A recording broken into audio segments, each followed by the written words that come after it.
Want dis hoekom ons stil staan by hierdie gedagte van liefde in hierdie jaar, om te sê, jy weet, hoe word ons geken deur hierdie liefde? As ek en jy begrip het vir dit, dan kom ons by 'n plek om te sê, wanneer liefde werk, is daar 'n verskil in almal van ons se lewe. Nou, ek weet nie van jou nie, maar ons is in die middel van die jaar, nê, so as jy so 'n bietjie terugdink, dan besef ons, goed het redelik vinnig gehardloop, goed het vinnig gebeur, en almal van ons, wel, party, dalk nie almal van ons, die skop 'n jaar af met nuwe voornemens. Wie het dit gedoen? Jy hoef nou nie jou hand op te steek nie, maar die realiteit is hierdie nuwe goed in ons lewe, waarvoor ons uitsien, en op die einde van die dag, wat gebeur? Jy weet, dalk daai nuwe verhouding, of die nuwe werk waar jy begin het, of dalk het jy in 'n nuwe bediening deel geraak, nuwe voornemens, om te sê, weet jy wat, ek gaan 'n paar gewiggies afskop hierdie jaar, of ek gaan bietjie beter eet, of ek gaan myself in die gym kry, sulke goed, nê. En dan ewe skielik, soos die tyd aangaan, dan begin ons agterkom, okay, daai gevoel, wat ek in die begin van die jaar gehad het, het bietjie verdwyn. En dan sit hierdie oomblik, waar ons net moet dink, hoor hierso, was dit net 'n gevoel, of was dit werklik ware oortuiging? En ek dink dit is baie keer waar ons vashak. Is dit ons pak lewe aan met die gevoel van, die opgewonde, hierdie entoesiasme vir, en dan op die einde van die dag, dan kom ons agter, dis nie werklik ware oortuiging nie. En ek dink dis juis, wanneer ons na Korinte gaan kyk, is hierdie oomblik in 1 Korintiërs, waar ons sien dat hulle opgewonde is, hulle is entoesiasties, om deel te neem aan die projek, wat Paulus natuurlik aangaande gemaak het, oor die gemeente in Judea, die gelowiges in Judea, waar daar droogte is, en daar swaar tye voorlê. En dan sien ons hoe hierdie entoesiasme van Korinte vervaag. En hulle kom op 'n plek, waar dit nie eintlik meer deel is van wat hulle gesien het, en voor hulle self ingespan het nie, en dan herinner Paulus hulle. En hy gebruik Macedonië as die voorbeeld om hulle te help. Maar hoor gou, hy skryf hulle iets besonders in 2 Korintiërs 8, 7-8. Hy sê, soos julle nou van alles oorvloed het. So dink net gou jouself in daardie spasie. Nee, ons het vanoggend hier, en ek en jy het eintlik 'n oorvloed van 'n klomp goed. Nee, ek bedoel, jy kan 'n oorvloed hê van vreugde, jy kan 'n oorvloed hê van lig, nee, daar's 'n oorvloed in ons samestelling, maar hy bring hulle in die plek in om te sê dat jy 'n oorvloed het van geloof, en van welsprekendheid, en kennis, en alle ywer, en die liefde, wat deur ons toedoen onder julle is. Sorg dat julle ook. So, Korinte gemeente, vooruitstreef, en hulle is nie onderdruk nie, die gebied gaan dit goed, finansieel gaan dit goed in daardie omgewing, hulle beleef hoe die Here werk in die gemeente, hulle beleef hoe die Here in hulle teenwoordigheid is, daar's 'n klomp goed, maar iets het misgegaan. En ek baie keer in ons lewe begin ons met daardie entoesiasme in ons lewe, maar iets gebeur, en daardie entoesiasme vaag weg, verdwyn. En hy bring hulle in die spasie in om te sê dat, okay, maar julle moet nie net hierdie belewenis hê, en hierdie verstaan hê, en hierdie begrip nie, maar ook moet julle in oorvloed in die genadewerk wees. Dit wat ons begin het, dit wat ons toegespits het, om hierdie gemeenskap, wat nou in 'n ander plek is, te kan help, te kan ondersteun. En dan maak hy 'n baie sterk uiting. Hy sê vir hulle, ek sê dit nie as 'n opdrag nie. Dink net gou, hoeveel keer as jy nou 'n ouer is vandag hier, het vir jou kinders opdragte gegee, en hoeveel van hulle het deurgegaan en het uitgevoer? Dis nie 'n great motiverende komponent nie, dit is, okay, en so rukkie gaan dit goed, maar dan kom jy agter, yes, like, jy moet nou eers weer dalk bietjie raas, of jy moet nou weer motiveer op 'n ander manier, en En ons besef, dit is nie 'n great motivering nie, maar kyk wat doen hy. Hy sê, maar ek wil iets vir julle help mee, om aan die hand van ander se ywer, die egtheid van julle liefde te toets. As liefde die voertaal is van waaroor alles gaan, dan bring hy hulle in 'n spasie en om te sê, wag 'n bietjie, daar is iets wat ek en jy moet ontdek. As ons na ander se ywer kyk, dan moet ek my liefde met betrekking tot dit opweeg. Nou hier is die ding wat ywer is. Ywer is 'n passievolle poging, om 'n spesifieke doel te bereik in jou lewe. Die Engels praat van ziel. Daar's hierdie iets net wat eenvoudig my en jou dryf, waarmee ons aanhou, want ons is op pad na daardie verwysing toe. En hy gebruik Macedonië en hy sê, luister gou-gou, jy moet nou besef, Macedoniërs, daar's armoede, daar's verdrukking, maar iets van die Macedoniërs, hulle het hierdie ongelooflike vrede gehad en vreugde beleef oor God. En hierdie twee goed, hierdie samestelling van vreugde en armoede het oorgevloei in vrygewigheid. Nou luister, vir my maak dit glad nie sin nie, dalk vir jou, maar vir my ek kan nie verstaan dat iemand in massive armoede, wat hierdie mens vreugde beleef, dit oorvloei in vrygewigheid, want hulle het niks. Maar tog sien ons, dat iets in hulle dryf hulle om aanspraak te maak, om deel te neem aan. En ek dink ons mis dit baie keer. Ons begin great,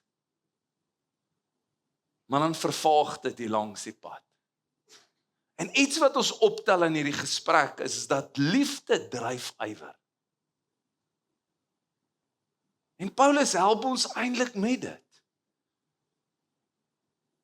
In 2 Korintiërs 5:14 en 15 sê hy, die liefde van Christus dryf ons. So jy kan vir jouself net indink, hoe Paulus se ingesteldheid was, om te sê dat, hier is iets wat ons tot insig gekom het, ons het iets ontdek. Indien een vir almal gesterf het, almal dan gesterf het. En hy het ter wille van almal gesterf, sodat. En dan sien hy, dat om vir my en jou by 'n plek te bring, dat ons besef, daar's 'n groter doel, as net me, myself and I. Want hier is die realiteit, ons kan so maklik daarin vasval. En hy sê hulle tot insig gekom, dat hierdie verwysing, wat hulle nou verstaan, iets gedoen het in hulle. Dat hulle nie meer vir hulle self leef nie, maar vir hom. Wat ter wille van hulle gesterf het, en opgewek is. Ek dink gou net aan die woordjie dryf. Dis nie net iets wat my en jou motiveer nie, dis ook nie net iets wat my en jou inspireer nie. Dit help ons nie net nie, dis eintlik iets wat my en jou druk. Dis iets wat my en jou eintlik in die oggend wakker maak. Dis wat hy sê dat hierdie verwysing bring my en jou by 'n spasie waar dit dryf my nou. Dis die gedeelte wat my net laat kyk na alles. Want hier's wat ek besef.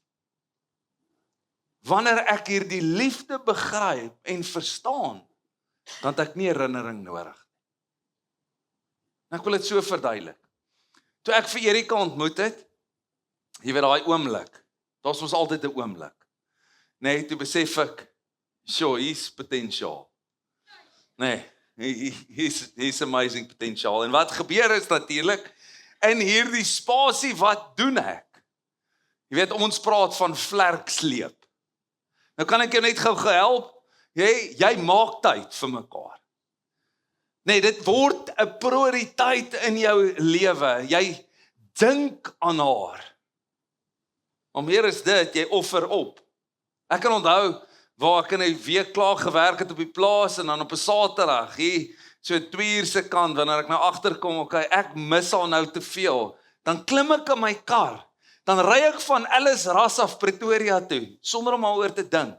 Dan kom ek 12 uur in die nag daar by haar aan, maak haar wakker en sê, ek wil jou daarom net hallo sê, ek wil jou net groet, jy weet, ek mis jou. Kyk gou wat doen ons om op te offer, nee. Niemand hoef in my kalender enige iets te sit nie. Nee, dit is iets wat in my energie geproduseer het, want liefde bring ywer na vore. Jy sit baie meer in. Ewe skielik besef jy, wag, hier is iets aan die gang. En ek dink dis presies, as ons gaan kyk na ons as gelowiges, die manier hoe ons begin, daardie oomblik, die dag toe ek ontdek het, Jesus Christus het vir my gesterf, hy het vir my nuwe lewe gegee, maar meer is dit. Hy het sy gees vir my gegee, sodat ons hierdie lewe kan leef, sodat ons 'n groter doel kan verstaan, sodat ons vir hierdie doel kan leef. Spreuke help ons om te sê dat ywer beskerm ons hart. Want dis die ding, nee. As ek en jy besef dat die belangrikste komponent in my en jou lewe is ons hart. Want dis eintlik waar Jesus met ons praat. Wanneer hy praat oor hierdie gedeelte en wanneer Paulus ons help om iets te verstaan, is hy besig om te sê daar het iets in hulle harte verander en daarom leef hulle anders. Dis juist want toe Salomo ons vat in Spreuke. Hy sê bewaar jou hart met alle ywer. Want daaruit is die kwessies van die lewe. Daaruit vloei lewe. Hoor gou, hy bring nie in gesprek bewaar jou geld of jou reputasie of jou gemak nie. Hy sê bewaar jou hart. Waarom sal jy dink bewaar jou hart? Want alles vloei daaruit. Wel die realiteit is, as net aan ons liggame gaan dink, nee, as jou hart nou gaan stop, dan is daar probleme. En dis eintlik wat hy vir my en jou sê ook, en ons kan baie energie daarin sit om reg te eet en te oefen en regtig my hart te beskerm, want dis eintlik hoe die dokters ons help ook, nee, om te sê dat jy met jou hartklop bo sekere gedeelte kry soveel dae 'n week, sodat jy wat kan doen, jou hart kan sterk maak. Maar hier kom hy en hy sê, dink net gou daaroor saam met my. Uit my hart vloei lewe. So dit beteken, okay, hier is iets wat baie maklik gebeur met huwelike, nê. Jy sien, toe ek vlerk gesleep het, dan het jy alles gedoen. Nê? Jy het die blomme gevat, jy het die tyd uit, jy het die kaartjie geskryf, jy het opgedaag 12 uur die nag net om hallo te sê. Jy het al hierdie goedes gedoen en dan die dag wanneer jy daar voor die kansel staan, nê. Pragtig en jou moois aangetrek en jy sê, I do. Dan vervaag die ywer so bietjie.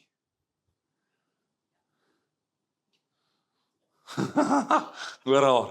Ja, ek het gaan bely nadat ek natuurlik met hierdie teks gewerk het en besef het, okay, babes, ek besef, jy weet, daar so bietjie ywer aan my kant het vervaag. Maar jy sê ding, ons dink baie keer die manier hoe ons hart beskerm is om terug te trek en minder te gee, minder om te gee, minder betrokke te raak.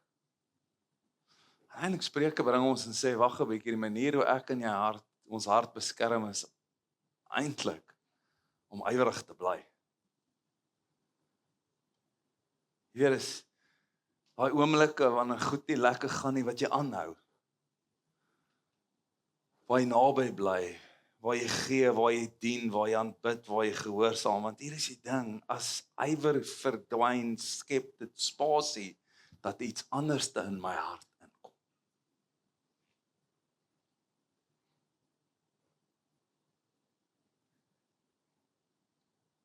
En daarom is die grootste gevaar, nie sonde nie, maar apatie. Daai ek wil net nie meer nie.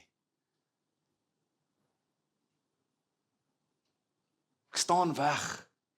Ek onttrek.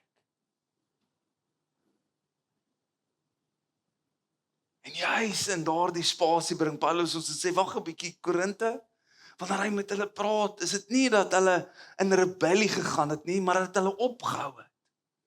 Hulle was entoesiasties vir hierdie projek, maar hulle het opgehou omdat iets skeef geloop het, daar was 'n verhouding breek. Hulle het getwyfel in wie Paulus self is, en daarom het hulle opgehou, en soveel keer in ons lewe veroorsaak mense dat ons onttrek van die kerk, onttrek van die liggaam, ophou deelneem aan wat God vir my en jou bestem het, en so vervaag die vlam van liefde in my en jou lewe. Want ek kon dit nog nooit verstaan dat mense by my kom en sê, ek het nie meer die persoon lief nie. Maar hierdie help my om te verstaan, wag 'n bietjie, as ywer nie meer daar is nie, dan sterf liefde in ons hart. En dis eintlik wat Johannes ons mee help in Openbaring 2 vers 4, hy skryf na die gemeente van Efese. En as jy so 'n bietjie die brief gaan lees aan Efese, dan sê jy agterkom, wag 'n bietjie man, hulle het so klein bietjie van die pad af gegaan. Luister, hulle het 'n klomp goed gedoen, maar hy sê, julle het julle eerste liefde verlaat. Julle eerste liefde. Hierdie ywer wat julle vir my gehad het, dit het julle verloor. En dis juis wanneer Jesus in Matteus, wanneer ons kyk na die bergpredikasie, hierdie gedeelte waar hy sy disippels opvat teen die berg, dan sê hy iets spesifieks, wat ek en jy dink ons het baie keer misverstaan. En dit gaan eintlik oor waar jou hart is, daar sal jou geld heen gaan. Hierdie gedeelte wat hy in Matteus 6:21 sê, want waar jou skat is, daar sal jou hart wees. God stel belang in my en jou hart. Want ek weet nie of jy weet nie, maar hy het iets kom doen in my en jou hart wat 'n misterie is. Hy sê dit, ek sal jou hart besny. Wat hy sal doen is, hy sal hierdie wet wat hy vir die Israeliete gegee het, wat hulle op kliptafels gehad het, waar gaan hy dit kom skryf? Op my en jou hart, hier's 'n misterie. Nou kom Salomo en hy sê, man, die belangrikste gedeelte in my en jou lewe is om wat te beskerm? Jou hart. Weet jy dat een van die wapenrusting gedeeltes wat jy kan gaan lees, nê? Spesifiek in Efesiërs, is die borsharnas van geregtigheid. Wat beskerm dit? My hart. Want daaruit vloei lewe. En op die einde van die dag moet ek en jy besef, hier is 'n manier wat God ons help om te bepaal waar is jou hart. Nogal scary, en is nogal 'n rowwe gesprek, maar hier is die ding, as jy jou bankstaat gaan trek, gaan jy baie keer sien waar is jou ywer. Nee, dit is in ons begroting ook. Dis al hierdie ander goed wat spasie inneem in ons lewe. God vra nie vir jou vir meer nie, hy vra vir sy eerste. Nou dat ek en jou hom in daardie posisie plaas, nie jou woorde nie. Want is baie keer waar ons so maklik vir mekaar sê, nee, ek is lief vir jou. Maar my bedoelings aan die ander kant openbaar iets heel anderste, want my prioriteite wys dit nie, want ywer openbaar waar my hart is. Dis hoekom liefde so maklik taan, en dan gaan kyk ons na die Macedoniërs. Want dis hoekom hy hulle in die gesprek inkom, en hy sê, wag 'n bietjie, kom ek help jou. Kan jy jou liefde, jou egtheid van jou liefde? Ek sê vir Erika, jy weet, dis daai gedeelte wat ek verstaan het, ek en sy is nou getroud, maar nou hier kom 'n man hier in die regterkant, nou dink hy nie, sy is so great, soos wat ek gedink het, sy is great. En hy doen alles in sy vermoë om haar te kry. En eintlik wat Paulus sê, weeg jou liefde op vir jou vrou deur die ywer van daai ander ou. Dis nogal, okay, wag 'n bietjie, ek moet 'n paar goedjies dalk insit, en begin doen weer, en bietjie my plek, en onthou nou net, ek praat nou oor man, maar dit presies dieselfde vir vrou, maar ek wil dit terugbring net om te sê, dis wat Paulus kom doen, wanneer hy die Macedoniërs kom wys vir Korinthe, om te sê, luister man, julle het oorvloed in al hierdie goed, maar hier is een ding wat ek wil hê, jy moet in jouself inspeel en verstaan, weeg die egtheid van jou liefde op, deur jou ywer van ander. Want liefde produseer ywer. Maar wanneer ywer begin taan, sterf liefde. Dis die ding is, ouens, ons gee nie sodat God my en jou kan lief hê nie. En soveel mense se perspektief het geskuif oor juist dit. Ek het 'n ywer omdat daar 'n groter doel is. Daar is 'n groter plan vir wat God bestem het en dis hoekom ek deelneem. Dis hoekom ek in hierdie spasie myself bevind. Ek gee omdat God my reeds lief het. Dis die reaksie want liefde het in my begin werk. Ek het 'n nuwe verstaan. Ek het tot insig gekom. Ek leef nie meer vir myself nie. En in hierdie spasie besef ek dat wag bietjie, ywer is nie die bron van liefde nie. Ywer is die bewys van my liefde en hier is dit is vir my die gedeelte wat ek opweeg. Dis waar ek kan ontdek. Sien vir iemand anders te nie. Hy sê dat jy deur die toets kan gaan en by die plek kan kom en sê, okay, as ek alles op die tafel gaan neersit, wat wys dit van my egtheid? Daarom wil ek jou vra vanoggend, waar het die ywer begin afneem? As jy dink aan jou verhouding met God,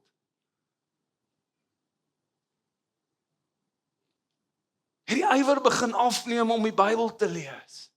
Het die ywer begin afneem om te bid, om God te vertrou in soveel vlakke. Waar het die ywer begin afneem? Want hier is die gedeelte. Hy sê dat ywer bring en vier die liefde aan. Dit is so amazing dat Paulus skryf van Timoteus en hy sê, luister, fan the flame. Hierdie is my en jou verantwoordelikheid om hierdie vuur in ons wakker te hou. Deur wat te doen? Deur juis ywer in te sit. En ek weet, luister, wanneer die gevoel gaan, dan raak dit effort. Maar dis juis, dis wanneer ek hierdie effort insit, wat ek besef, wag 'n bietjie, hierdie vuur in my begin al hoe meer brand.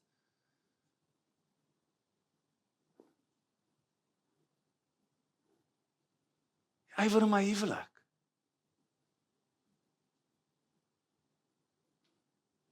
Wat sit ons nog in? Betrokkenheid by die liggaam. Is ek ooit betrokke?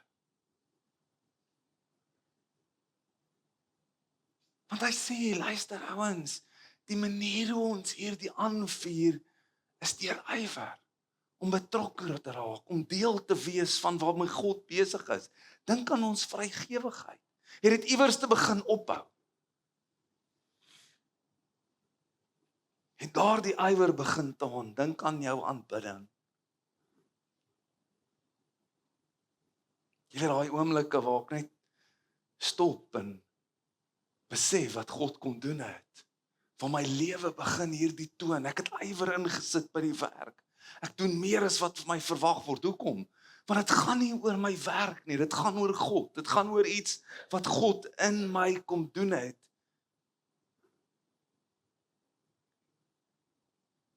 Dis hoekom wanneer liefde werk,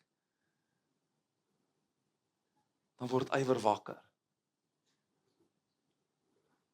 En wanneer ywer my hart bewaar, dan vloei daar iets daaruit.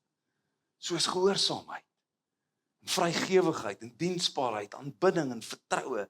Dis die uitvloei omdat ywer my hart bewaar. En dit is so belangrik net om vir 'n oomblik te stop en te sê, ja, maar wat uit my lewe uitvloei? Openbaar wat ek in my hart beskerm.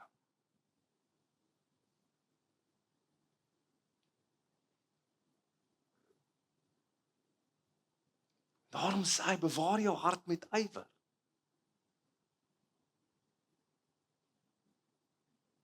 Bewaar dit teen bitterheid en selfsug en ontevredenheid. Bewaar dit deur te druk, deur aan te hou. Wanneer liefde werk, maak ywer dit sigbaar. Wanneer ywer volhard, word die hart beskerm. En wanneer die hart beskerm word, vloei die lewe van Christus uit na die wêreld toe. En ek wil jou uitnooi vanoggend om net vir 'n oomblik hieroor saam met my te dink.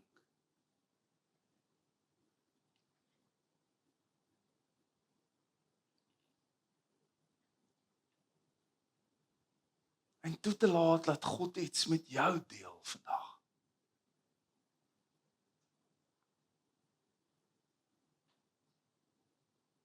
Maar ons weet ook, in die midde van ons, sit al baie keer mense wat stoei met 'n klomp goed.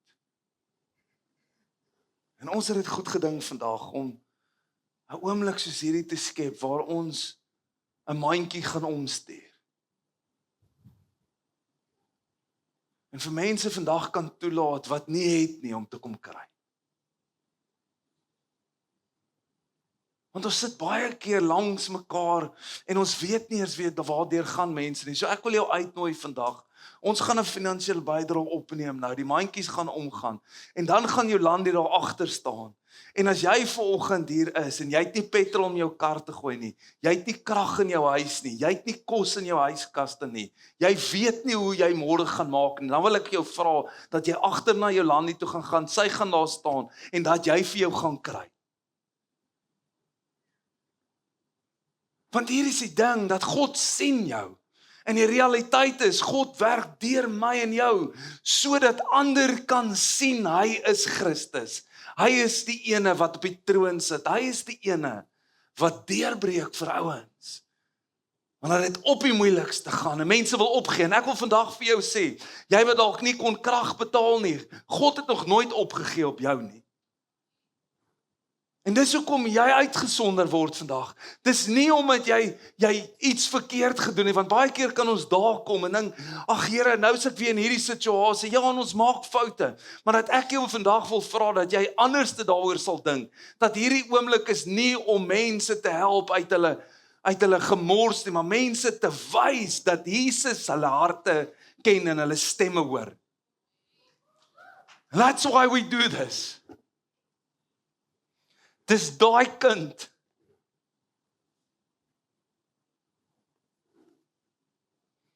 wat sy oë weer lig in het oor klere. Hierdie is daai oomblik.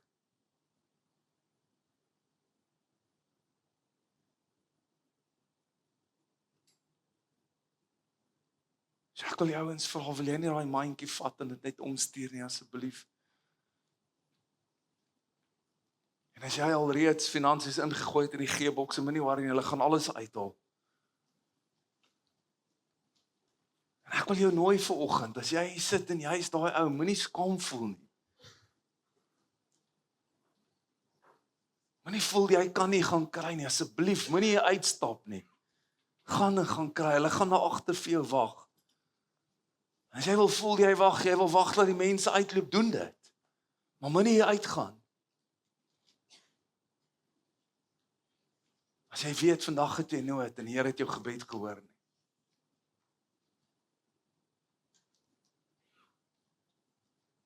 En vir jou wat die ywer al so 'n bietjie afgeneem het, vandag is die dag.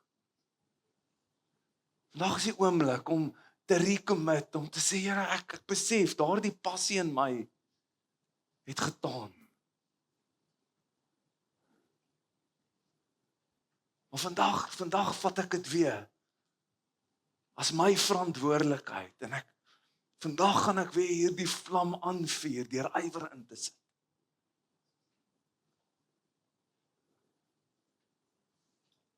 Ek vertrou U dat U my kan help.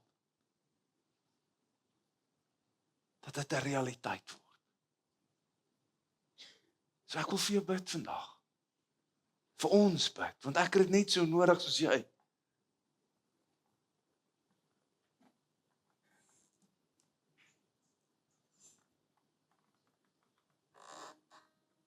Wil jy nie oor toe maak nie?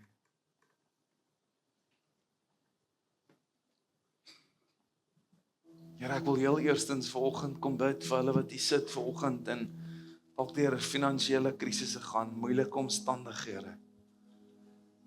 Dat jy vanoggend kom en iets besonders doen, dat jy vanoggend hulle kom herinner, dat jy teenwoordig is. Dat jy sien, dat jy hoor. Ja, Here, en baie keer is dit, dat ons ywer getaan het, en dat ons liefde vir dit wat jy deur ons wil doen, nie meer daar is nie. En ek wil vir ons almal bid vandag, Here, want U weet presies waar daai ywer vervaag, en dat U vanoggend kom en ons herinner aan dit. En dat ons weer daardie effort sal maak, Here. Is dalk daai oomblikke waar ons nie meer stilte tyd het in ons lewe nie, en dat ons dit sal begin doen, al is dit net 5 minute, al is dit 10 minute, al is dit 20 minute, maar dat ons weer daardie ywer sal inbring in ons lewe, want dis wat ons harte beskerm. Dalk is dit in ons huwelik, Here, dat ons weer ywer met daar insit. Is dalk in daai verhouding, is dalk hier in hierdie liggaam, wat jy ons deel van gemaak het, Here, dat ons die ywer weer sal begin doen, want dit beskerm ons hart. Dit veroorsaak dat daar niks anders te daar kan intree nie. Want uit hierdie hart vloei dit wat jy vir ons gegee het. Dankie dat jy Paulus se briewe vir ons gegee het, waar ons kan lees oor 'n gemeente soos Macedonië, Here, wat op die ouene van die dag, Here, gepleit het om deel te wees van die projek. In hulle armoede, Here, het hulle die grootste vreugde beleef, maar dit saam het uitgevloei in vrygewigheid, en mag dit ons hart begin vier, sodat ons uit daardie bron kan begin leef. So ek, Here, ek bid vir elkeen die volgende, Here, dat ons harte sal beskerm met ywer in Jesus se naam.